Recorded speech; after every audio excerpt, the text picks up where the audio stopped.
A journalist writing for Salon just dropped a major hint about the state of J.D. Vance's marriage and the true feelings of his wife, Usha Vance.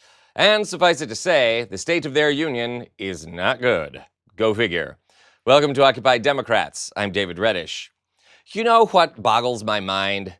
That in an administration run by a convicted sexual predator, chronic liar, and would-be dictator possibly suffering from tertiary syphilis, racist Care Bear J.D. Vance somehow continues to be far more loathed. The man has some competition, to say the least. Nobody seems to like J.D. Vance. At all. At any time. Could moments like this recent speech have something to do with it? Full transparency, but I have to say, Maria, I laugh at the Democrats who are now all of a sudden so interested in the Epstein files. For 4 years, Joe Biden and the Democrats did absolutely nothing about this story. We know that Jeffrey Epstein had a lot of connections with left-wing politicians and left-wing billionaires, and now President Trump has demanded full transparency from this, and yet somehow the Democrats are attacking him and not the Biden administration, which did nothing for 4 years. Was it the right move for Comer to send subpoenas to the Clintons? It absolutely was, and it drives home how, while the Democrats have tried to make this Epstein thing about anything but the fact that Democrat billionaires and Democrat political leaders went to Epstein Island all the time, who knows what they did, but it's totally reasonable to ask these questions. What you saw in the House's subpoena is they are trying to investigate all of the things related to this particular case. I know a lot of Americans want answers. I certainly want answers. And I think James Comer and the team of the House, they're doing the right thing. And of course, we know that Clinton, or allegedly he went to the island 26 times, 28 times. Totally appropriate for Comer to be asking what was going on at that island. Let me get your... Gaslighting much, JD? Maybe he just does it to everybody. Stay with me here.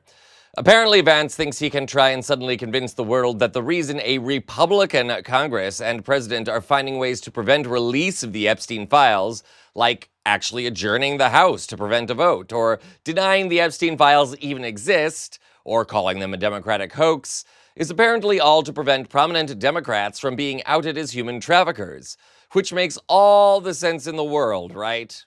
On the other hand, maybe Vance, who for my money looks like a grown-up garbage pail kid, just saying, can't help himself. Maybe he does it to everybody, including his wife Usha. I mean, he speaks so well of her. Look, I love my wife so much. I love her because she's who she is. Obviously, she's not a white person, and we've been attacked by some white supremacists over that. But I love Usha. She's such a good mom. The cameras are all on. Anything that I say, no matter how crazy, Usha has to smile and laugh and celebrate it. So to recap, she's great even though she's not a white woman, and she is always willing to smile and laugh no matter what JD says. You know, is it too much to wonder if the secret to their marriage is that JD always sleeps on the couch? If you know, you know on that one. Moving on. Now, amid Vance's ever more repulsive speechifying and Usha looking more and more tired, no doubt because she wonders how she's going to endure another 3 years of this, journalists have begun to raise questions about the Vance marriage, and even offer some advice to Usha Vance. Writing for Salon, essayist Amanda Marcotte has one recommendation for Usha Vance: divorce JD. In her essay, Marcotte notes the ever louder rumbles of trouble in the Vance marriage, including video of the two appearing to argue over dinner. Marcotte also notes a flop interview by McCain, hardly a tough-talking journalist, in which Usha Vance failed to feign happiness or excitement over her role as second lady. Instead, she just seemed to lament for her old life as a high-powered lawyer, which she left when JD became vice president. Oh, and Marcotte gets even more savage. She further notes that J.D. Vance's comments, which seem to always amount to, "I know Usha isn't white, but I love her," never seem to sit well with anyone. His further assertions that those of us who decide not to have children are sociopaths, which some of us can't afford it, dude, that doesn't make me a sociopath, so, go away, often seem more like J.D. Vance regrets having children. Even worse, he talks about how the role of a woman after menopause is only to care for children. In other words, Vance sees his wife as a baby oven and future nanny despite her own talents and intelligence.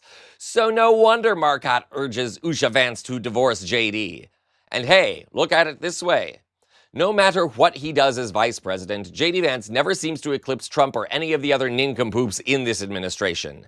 If he became the first sitting vice president to go through a divorce while in office, he'd give the world one hell of a show and might finally find a way to suckle some of that attention away from the taco-in-chief.